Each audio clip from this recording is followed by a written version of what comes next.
लगती हो एकदम तुरंत घबराहट हो जाए, चाहे दिन में हो चाहे रात में हो, घबराहट उत्पन्न, तो उसके लिए धूमावती माता का नाम लीजिए और धूमावती माता के नाम से गुड़ की 7 आप टुकड़े कर लीजिए। गुड़ की जो बट्टी होती है उसके 7 टुकड़े कर लीजिए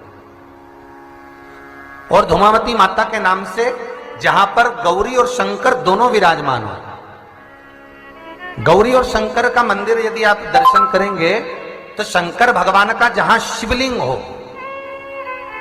और शिवलिंग के साथ में पार्वती जी शंकर के साथ नीचे ही बैठी हो, सामने दीवार पर या ऊंचाई पर ना।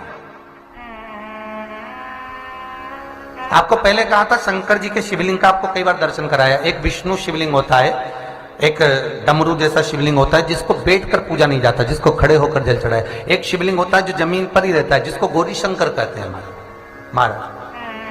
तो गौरी शंकर का स्मरण कर कर, उमा महेश का स्मरण कर कर, जो शिवलिंग जमीन पर हो और पार्वती जी भी जमीन पर ही स्थापित है,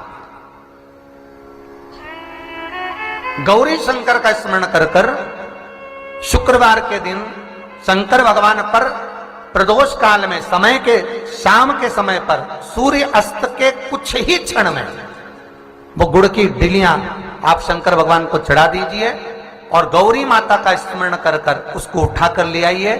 जिस दिन उठाकर लेकर आए, शनिवार रविवार सोमवार मंगलवार ऐसे 7 दिन लगातार दरवाजे के बाहर उसी शिव मंदिर के द्वार पर बैठकर आप वो गुड़ की डली को खा लीजिए।